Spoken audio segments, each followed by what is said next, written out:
But something else that happened in the National Assembly this afternoon was President Cyril Ramaphosa, who says that all hands are on deck with dealing with the electricity crisis.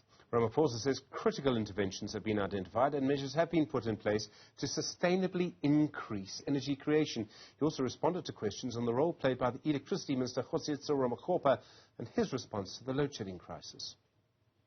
The Minister of Electricity has his work cut out. And the finalization, which is due to be announced very shortly, of actually all the mandate matters that he has to attend to, set out precisely what he's meant to do. The issue of the state of disaster was going to be an added tool to enhance the implementation of the address that needs to be given with regard to ending load shedding. And when that was withdrawn, it did not mean that the minister does not have the tools and the capability to be able to do his work. Ramaphosa reiterating today, he says government is actively taking action against crime and corruption at Eskom. Because if the president then starts investigating his own ministers, then it basically means that we don't need the police. The president is the policeman himself. Then it means that we don't need criminal investigations because the president is the criminal investigator himself. And we cannot run a banana republic in South Africa over things like that. We cannot. That we will never do. So, and I repeat, anybody who has information, who has evidence about anyone, be it a cabinet minister, be it whoever, should come forward and put the information before the law enforcement agencies, and they must then investigate. Well, let's focus now on the issue of corruption at Eskom, especially after what we've seen in Parliament over the last few days. The crime and policing expert David Bruce joins us now. David, good afternoon to you and thank you for your time. There are dozens of generating units at Eskom. There are literally millions of moving parts and billions of rand moving through it. And then what seems to be a culture of corruption, maybe in some parts of Eskom. How difficult is it to root out what we're seeing there?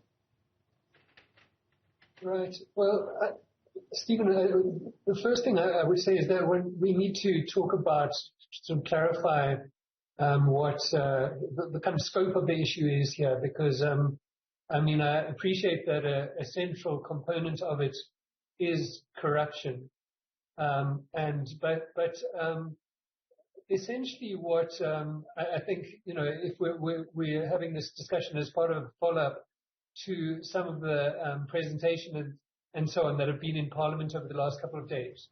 The issue that's being prioritized or foregrounded by, for instance, SCOPA, the Standing Committee on Public Accounts, at the moment is crime related to load shedding and the overall power supply system. And so, you know, some of that is related to Eskom. Some of it is appropriate to characterize it as corruption. Some of it is straight up and down theft. And so, yeah, just it's not necessarily, you know, without wishing to diminish the importance of, the potential importance of corruption as a contributing factor to this problem and the overall crisis in the country. You know, it's not appropriate. If one's talking about, for instance, something like load shedding, it's not synonymous with corruption necessarily.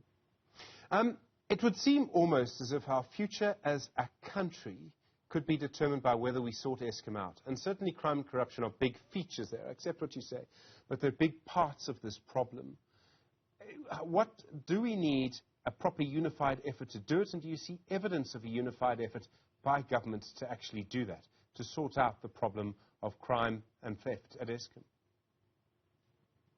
Well, you see, if we're focusing specifically on that aspect of the issue, I think what is happening at the moment is that if there is one issue that is being kind of foregrounded and prioritized by, our security agencies, particularly, say, the SAPS and the Hawks, but also, I think, elsewhere in the security establishment. It is this dimension of the crime problem. So, what this does perhaps illustrate is that insofar as we focus these agencies in on, a specific issue, even potentially a somewhat complex issue, it is possible for them to have, some kind of impact on it. What perhaps more concerning is that in many ways the crime and corruption crisis in South Africa is multidimensional. There are specific reasons why, the issue of load shedding is leading to one specific dimension of it being foregrounded. And, it's the information being provided by SAPS and Hawks is far from being very clear, and is in some respects quite confusing, partly in relation to the information presented by President Ramaphosa in his response to questions this afternoon. But yes, we probably will see some progress on this specific dimension of the crime and corruption problem. That's what these kind of presentations might be seen to indicate. David Bruce, thank you. An independent researcher into crime and policing. Do appreciate the time.